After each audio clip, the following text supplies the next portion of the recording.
Assalamualaikum warahmatullahi wabarakatuh. Waalaikumsalam. Jumpa lagi di program acara kita yaitu Sering Sharing. Sharing ringan biar gak ada yang keberatan.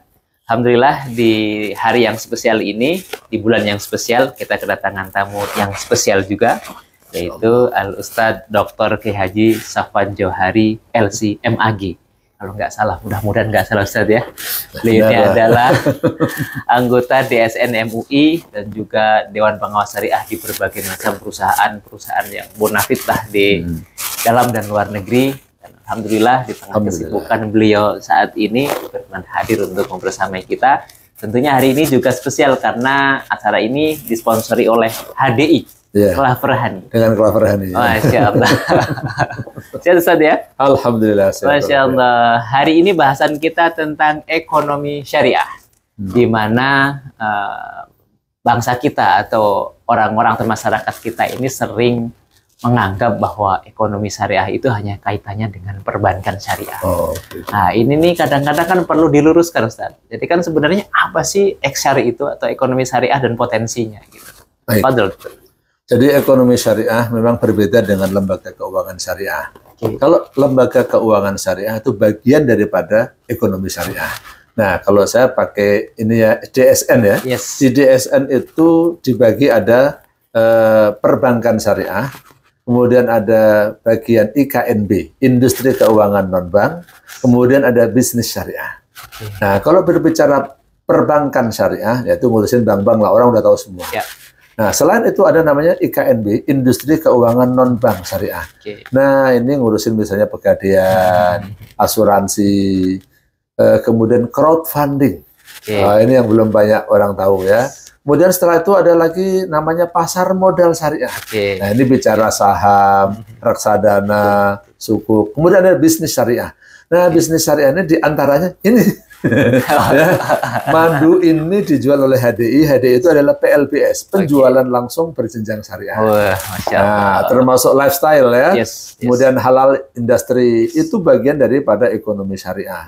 Jadi pengertian ekonomi syariah itu lebih luas daripada keuangan syariah. Bukan hanya bank ya. Jadi termasuk travel ya, wisata syariah. Gitu pariwisata syariah gitu kan, terus baju atau busana syariah yang syar'i. Yang syar'i betul. Bagian dari ekonomi syariah gitu ya. Makanan halal. Makanan halal. Betul itu. Lalu, ini madu halal kok. Madu ini halal madu. Tapi kalau madu yang ini kadang yang di madu itu kadang-kadang marah ibu-ibu. Itu yang kadang-kadang bikin kita nanti berantem sama. Dengan madunya madu Klaver Honey aja ya. Lalu apa bedanya Ustaz ketika kita berbicara tentang ekonomi syariah dan ekonomi biasa? Kan biasanya kan kalau ekonomi itu pasti berkaitan dengan supply and demand kan seperti itu kalau dalam bahasa apa namanya dasarnya gitu. Apakah ada kaitannya antara ekonomi syariah dan juga ekonomi yang di luar syariah gitu? Kan eksar dan non eksar biasanya seperti itu. Dalam konsep Islam, semua tahu insyaallah ayat ini, a'udzubillahi minasyaitonirrajim, wa ma khalaqtul jinna wal insa illa liya'budun. Manusia ini diciptakan untuk ibadah. Nah, dalam konsep ekonomi syariah, kita berekonomi ini beribadah. Saya jualan madu, niatnya apa?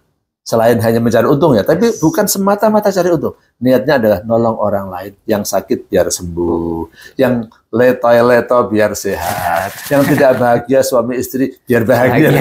Gitu. Kan itu mendorong terjadinya keluarga yang sakinah mawaddah dan rahmah. Niatnya sana, adapun uang keuntungan itu anggap sebagai efek samping. Wah, saya jadi teringat nasihat bapak saya. Tapi mohon maaf nih bahasa Jawa, saya terjemahin ya. Kata bapak saya nih, karena bapak seorang Jawa.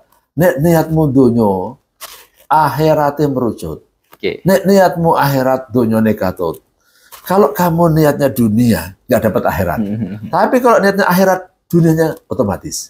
Jadi kalau kita jualan, kita berekonomi, kita berbisnis, niatnya akhirat, kita cari pahala, kita menjalankan ibadah, kita menjalankan perintah Allah, kita mau nolongin orang, keuntungan otomatis jadi set efek.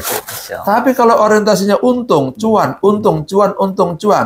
akhiratnya nggak mungkin dapat. Karena nanti kalau orang bicaranya cuma untung dan cuan, yang penting untung, yang penting cuan. Tapi kalau ekonomi syariah enggak, carilah rezeki yang halal, walaupun banyak. Halal dan banyak ya. Karena mencari halal itu adalah ibadah. Ya, tolabul halal faridatun ba'dal faridah. Jadi mencari rezeki yang halal itu kewajiban.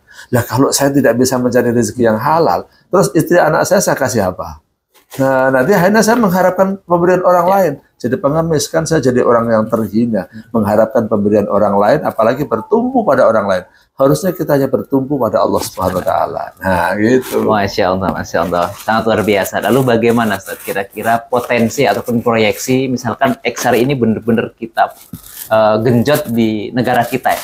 Apakah ke depan akan semakin bagus atau justru akan melemah kalau misalkan diterapkan di negara kita? Kalau saya sih madhabnya madhab optimis. Insya Allah berkembang. Cuman memang belum sekarang ya. Tapi perkembangan sudah banyak kok. Ya, perkembangan sudah banyak. Contohnya, ini karena saya bawa Clever Honey ya. Ini adalah PLBS, penjualan langsung berjenjang syariah. Dulu tahun 2009 baru ada berapa? Sekarang itu PLBS sekarang kalau nggak salah ada sekitar 13 perusahaan atau 14 perusahaan.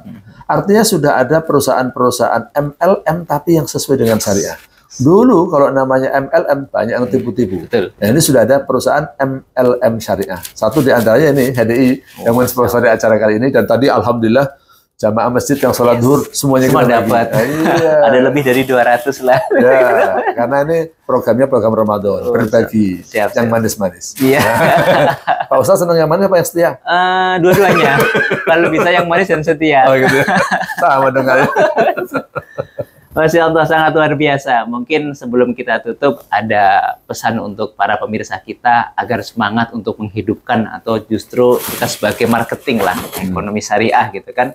Baik itu dari segi wisata kuliner atau wisata halal dan sebagainya. Ini kan menjadi atau halal lifestyle lah bahasa sekarang. Agar kita punya semangat, apalagi ini di bulan suci Ramadan, di mana UMKM itu kan harusnya tumbuhnya lebih sangat luar biasa gitu kan, itu bagian daripada ekonomi syariah. Ya. Oke, pesan pendek saya kira-kira gini, bahwa ekonomi syariah dengan ekonomi konvensional itu beda. Ya, beda prinsipnya, beda sistemnya ya, walaupun hukum supply and demand tetap ada. Tapi saya mau kasih contoh nih sebagai penutup biar gampang ya. Konsep di dalam ekonomi Islam, semua harta itu milik Allah. Ini madu milik Allah dititipkan kepada saya. Kalau ini dalam konsep kapitalis, saya banting, saya buang boleh. Mau punya saya kok. Ya. Tapi dalam konsep Islam nggak boleh. Ini milik Allah yang dititipkan kepada saya. Saya harus menggunakan sesuai dengan amanah dari Allah. Madu untuk diminum atau dimakan lah istilahnya, diminum. Ya, saya kalau nggak doyan kasih ke orang lain. Nah, jadi konsep kepemilikan dalam ekonomi syariah berbeda. Semua adalah milik Allah. Kita ini hanya menjalankan amanah. Karenanya, ayo kita berekonomi syariah. Walaupun belum bisa 100% bertahap lah.